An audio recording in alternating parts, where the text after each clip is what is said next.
Welcome back to the channel, everybody. I've got another walk around episode for y'all, and I'm a little bit excited about it. It's right here. This is the newest addition to my fleet. It is a McCormick Deering Super W4 1953 model year. And with the Super Series, they deleted the McCormick Deering badge that was up here and went with the standard IH tag. But yeah, 1953 model year. They made these in 53 and part of 54. The bulk of them was made in 53. That's what this one is.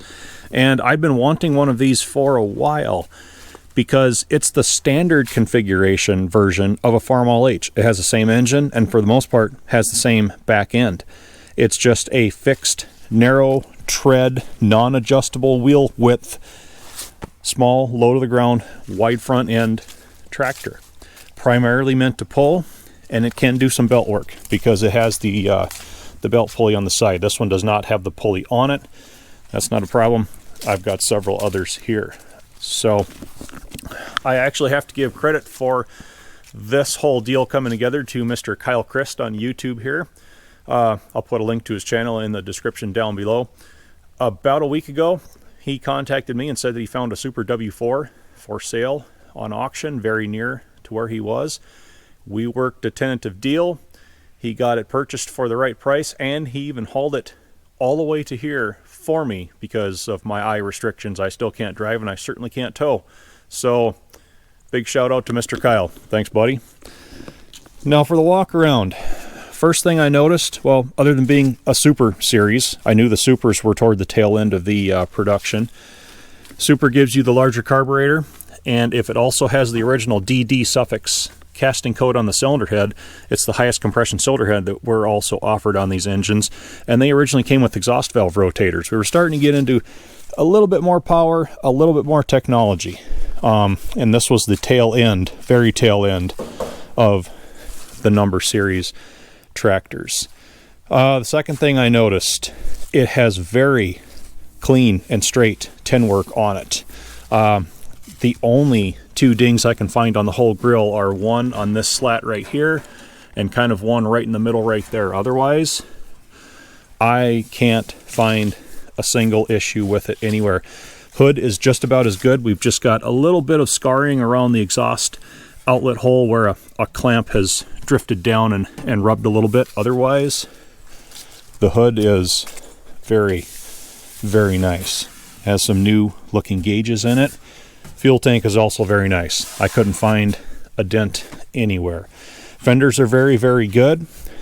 The only issue I found was at the back of this one. They'd had some old Bondo that they put in here. It's getting a little bit thin. If you look at it on the inside, you can see where it had been rippled quite a lot. But as far as the rear fenders go on these are very, very clean because the fenders came down so far. If it would have been equipped with a swinging drawbar, if you get a load that swings off to the side and you're turning sharp, it can start hitting the fender. That would then dent them up and then start curling them in.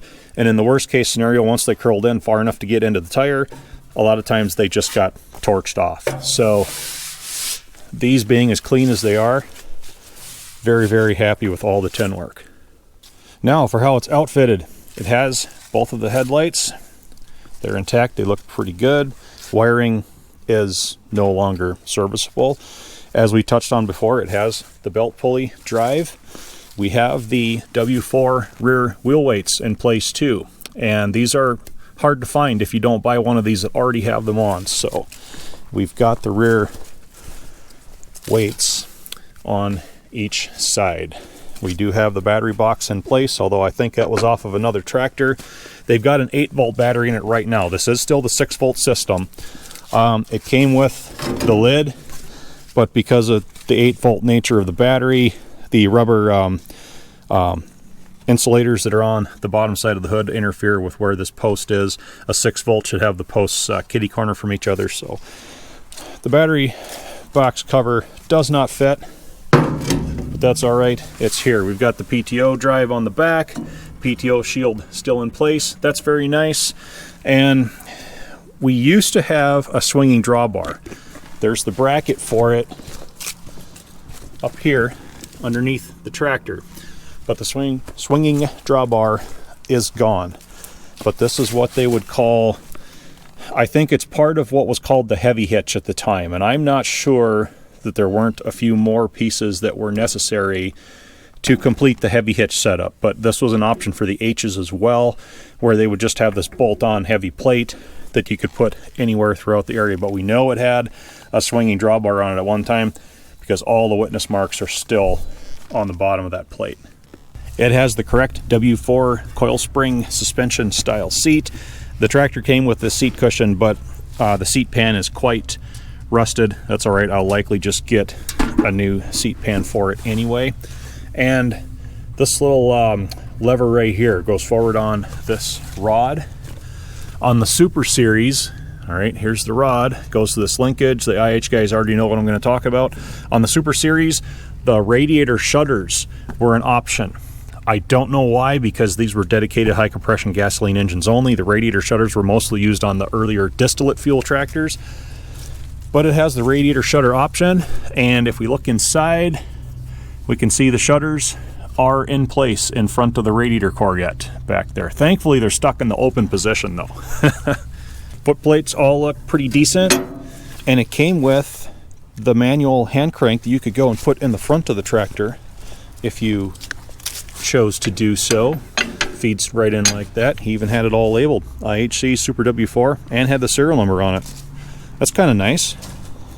Another thing I like, it has the pre-cleaner jar style air cleaner top. Now, I'm not sure if the Super Series came standard with all of these, but regardless, it's the style that I prefer to have.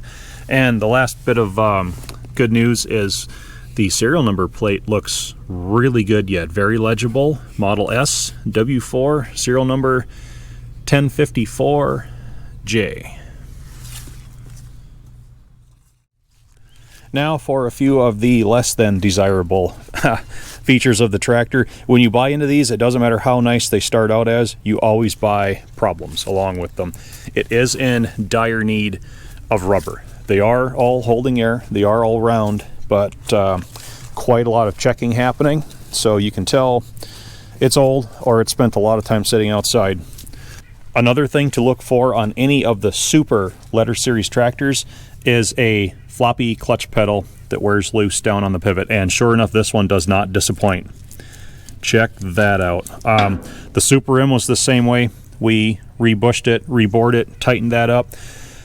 The straight H's, M's, W4s, W6s, etc., you never saw loose wobbly pedals like this. But as soon as they went to the Super letter series, the metallurgy there must have changed, because seeing a loose clutch pedal on these Supers is very, very common. Brake pedals, this one clamps to the shaft, so that's nice and tight. This one pivots, so it's got a little bit of a wobble. Still on the fence whether or not that's even bad enough to worry about, but certainly to be expected. Also, as I touched on before, the swinging drawbar is no longer present. It looks like the swing plate has been broken and welded on both sides.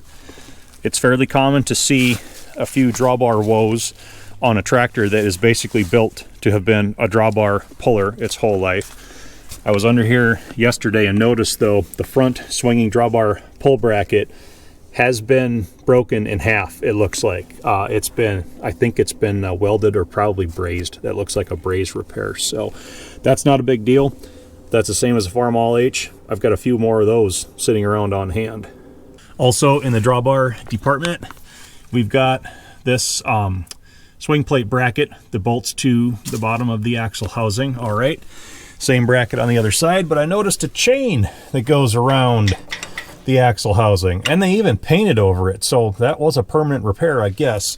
It looks like we've got one broken off bracket bolt up here, and the other one's a bit loose because you can wobble that around a little bit. That doesn't bother me. I've taken broken bolts out of plenty of things. It would be nice if we weren't upside down. We'll cross that bridge when we get there. No cracks or breaks in the pumpkin, which is a good thing. Everything else looks good on the transmission tub casting. We do have an axle seal that's been leaking there for a bit, and this one leaks more. it's even going down onto the tire. So we'll be looking for possible bearing issues out there, just to make sure that axle shaft is being held solid in there and it's not floating around. It could just be a really bad seal. But I guess the good news is, if it's leaking, it's got grease in it, right? And to round it out, the steering has a little bit of play, which is not unheard of on wide front tractors. We got a little bit of play on that drag link on the side.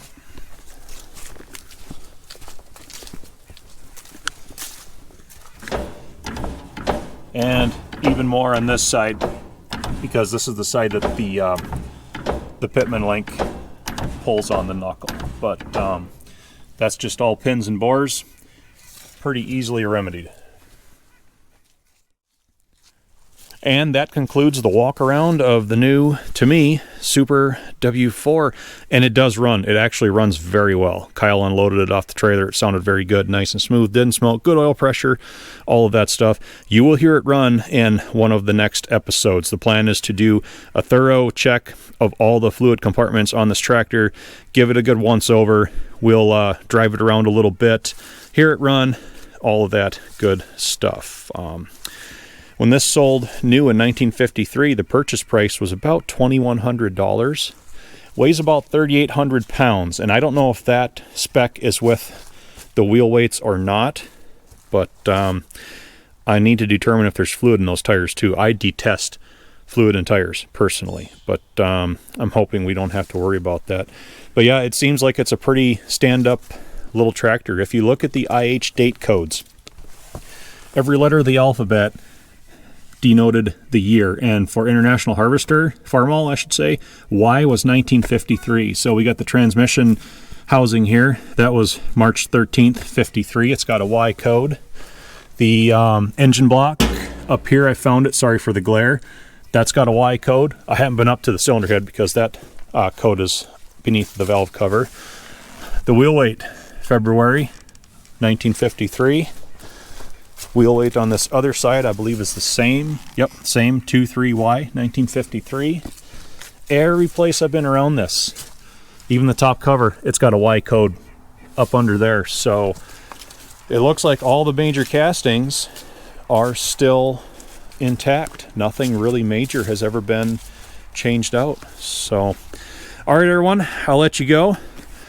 Once it warms up a little bit out here, we will do the check over video, start it, run it a little bit, have a little bit more fun. So thank you all for watching, and I hope to see you all back again.